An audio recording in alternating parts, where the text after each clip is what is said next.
मैं तो सोच रहा था महारानी गाड़ी से चलती होगी, और इधर देखो ये तो पैदल ही घूम रही है। अबे ओए, क्या कहा मैंने तुझसे? तुझे सुनाई नहीं दिया? भाई मुझे सब सुनाई देता है, बहरी नहीं हूँ। अगर तुम मेरी चोट का घाव भर नहीं सकते तो उसे कुदेरा भी मत करो। तूने हमारी बात ना मानकर बहुत बड़ी गलती की है। हम तुझे महलों में रखना चाहते थे, लेकिन तुझे झोपड़पट्टी पसंद आई। और हाँ, कह देना अपने पति से इस गांव से निकल जाए, नहीं तो क्या ज्यादा से ज्यादा तुम हमें मार दोगे? अपने पैसों के दम पर इस गांव से हमें निकालना चाहते हो? लेकिन जिंदगी बहुत बड़ी है, हम कहीं भी चले जाएंगे। पर एक बात याद रखना, तुम जीत कर भी हमसे हार जाओगे। इस चीज का इतिहास गवाह है, बलराज आज तक किसी से हारा नहीं है। और हाँ, अगर बलराज को कभी अपनी जिंदगी में हारना पड़ा तो अपने आप को गोली मार लेगा। समय आने दो, ये वहम भी तुम्हारा बहुत जल्दी मिट जाएगा। तुम अपनी ताकत पर और पैसे पर जितना घमंड दिखाते हो ना, ये एक दिन कुछ भी नहीं बचेगा, समझे? अच्छा, तू मुझे चैलेंज कर रही है? हाँ, मैं तुम्हें चैलेंज कर रही हूँ। ठीक है, आज से तू अपने उल्टे दिन गिनना स्टार्ट कर दे। अब दिखाता हूँ तुझे बलराज की ताकत।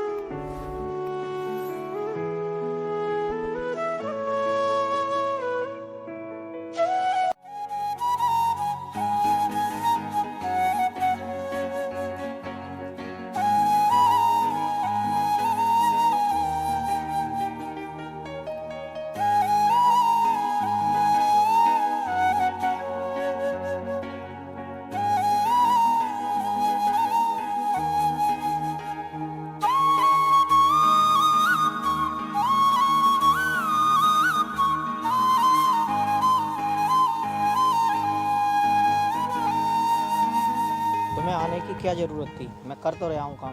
तुम घर चली जाओ, यहाँ कितनी सर्दी हो रही है। क्यों, तुम क्या पत्थर के बने हो? तुम्हें नहीं लग रही ठंड? अरे पागल, कोई देख लेगा तो क्या कहेगा? लोग तुम्हारे घर की मजाक बना सकते हैं, लेकिन रोटी नहीं देख सकते। और अगर मैं यहाँ काम करने आ गई तो इसमें बुराई क्या है? ठीक है बाबा, जैसे तुम्हारी मर्जी।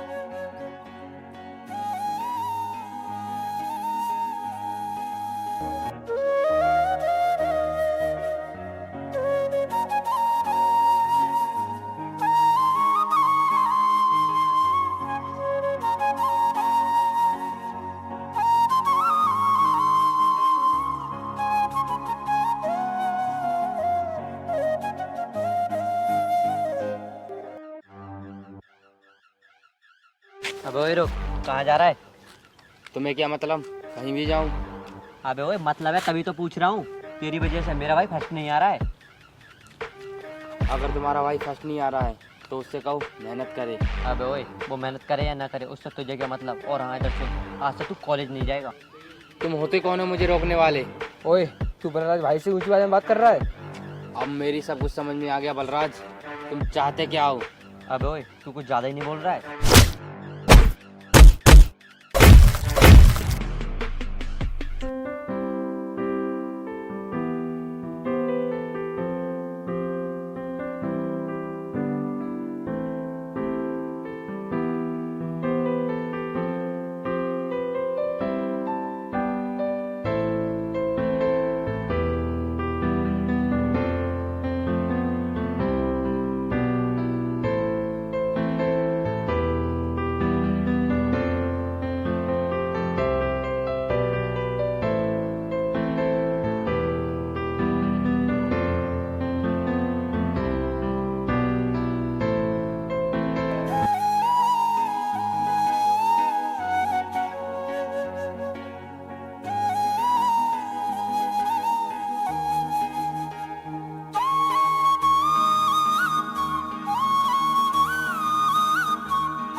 अरे क्या हुआ विजय, ये तुम्हारी चोट कैसे लगी?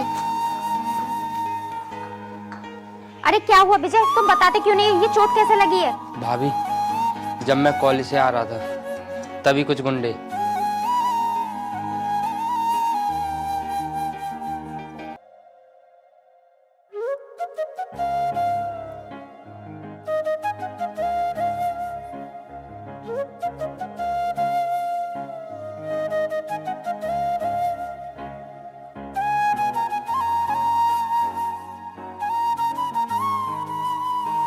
भाभी, अब मुझे नहीं लग पा रहा मैं पढ़ पाऊंगा, क्योंकि हमारे हालात कुछ ऐसे ही हैं। विजय तुम चिंता मत करो, कुछ नहीं होगा, अभी हम हैं ना।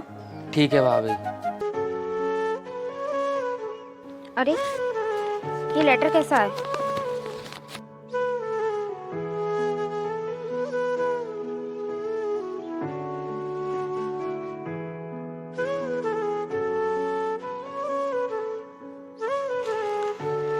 भाभी क्या हुआ और ये क्या है? विजय कुछ नहीं, ये पेपर किसी बच्चे ने खेलते हुए इधर डाल दिया, बस वही देख रही थी। भाभी एक पेपर है, वो मेरी समझ में नहीं आ रहा है, आप मुझे बता दोगे? हाँ क्यों नहीं, चलो।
वाह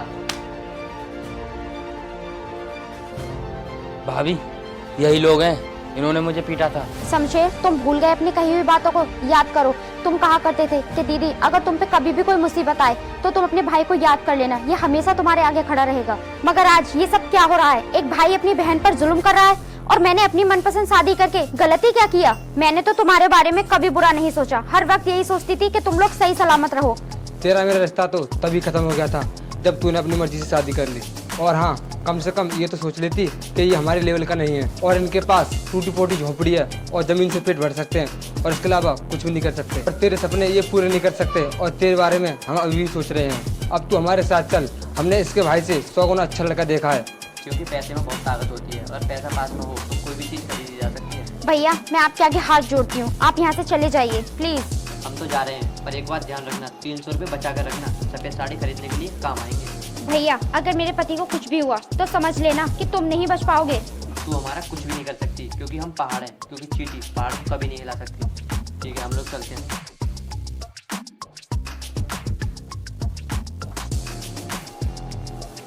भाभी इन लोगों की गुंडागर्दी कुछ ज़्यादा ही बढ़ रही है, हम एक काम करते हैं, पुलिस स्टेशन चलते हैं इनकी शिकायत करने। विजय, तुम मेरे भाइयों को अच्छी तरह से भी जानते नहीं हो, लेकिन मैं इन्हें खूब अच्छी तरह से जानती हूँ। पुलिस स्टेशन में तो क्या, इस शहर में तुम कहीं भी चले जाओ पर कोई हमारी कंप्लेंट नहीं लिखेगा, क्योंकि मेरे भैया को खून करने का बहुत शौक है। जब चाहे तब खून कर देते हैं और इनको किसी पर भी कभी दया नहीं आती। अभी तक भैया ने हमें मारा नहीं, वरना कब के हमें मार चुके होते। इस शहर में भैया के बिना कोई भी इलेक्शन नहीं जीत सकता और न ही प्रधान बन सकता। भैया के खिलाफ एक पुलिस वाले ने FIR दर्ज की, पर भैया ने उनके पूरे खानदान को मार दिया। मेरी माँ मेरे भैयों की गुंडागर्दी से बहुत परेशान थी और इनकी गुंडागर्दी दिन पर दिन बढ़ती ही गई और भैया फिर इस शहर में मशहूर हो गए। अगर भैया का नाम कोई भी झूठ मूठ ले लेता तो पुलिस उसे हाथ नहीं लगाती। भाभी हम एक काम करते हैं, इस गांव को ही छोड़ देते हैं। विजय तुम डरो मत, भैया का गुस्सा जब शांत हो जाएगा तो वो हमें कुछ नहीं कहेंगे। चलो विजय, तुम अपने पेपर पर ध्यान दो।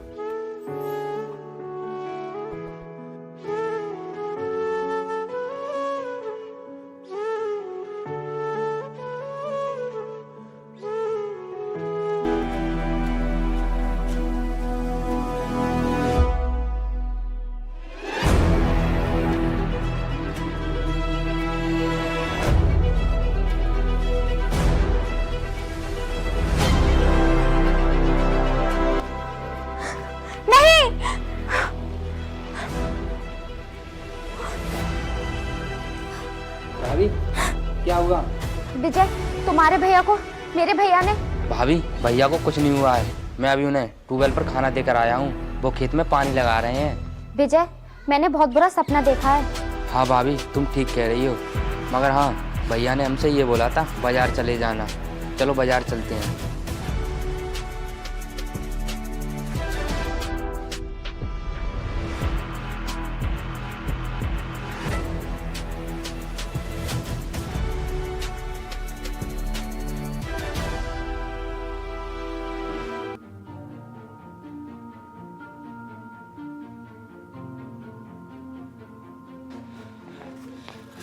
विजय, ये तो तुम्हारे भैया के कपड़े हैं ना, और इन पर खून भी लगा हुआ है। हाँ भाभी। तुम्हारा भाई बलराज, और हाँ, तुम्हारे पति की आखिरी सांस चल रही है। अगर तुम मुझसे मिलना चाहती हो तो महादेव सिटी पर आ जाओ। विजय, ये सब क्या हो गया? भाभी तुम चिंता मत करो, मैं भाई को अभी देख कर आता हूँ। ऐसा तो नहीं है वो झूठ बोल रहे हो? नहीं विजय, तुम कहीं नहीं जाओगे। अभी मेरे भैया के सर पे खून का भूत सवार है। तुम यहीं पर रहो, वहाँ मैं जाती हूँ, क्योंकि भैया मुझे कुछ नहीं कर सकते।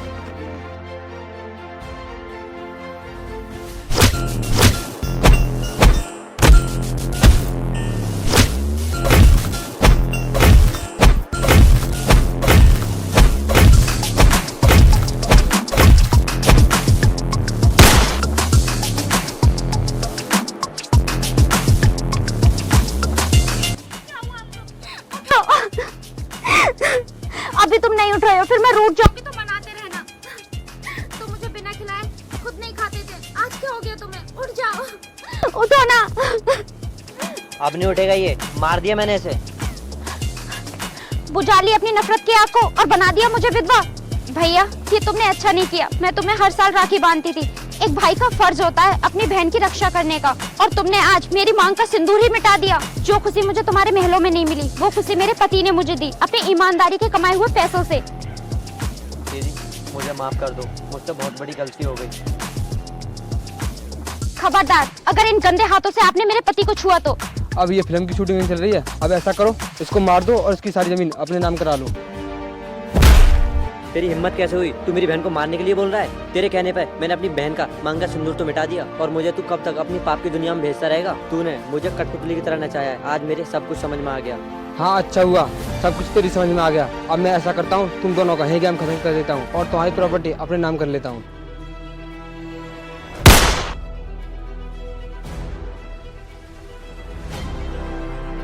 दीदी, मुझे माफ कर दो, मेरा कोई इरादा नहीं था तुम्हारे पति को मारने का। मुझे तो इसने मजबूर किया था। दीदी, मुझे माफ कर दो, मुझसे बहुत बड़ी गलती हो गई।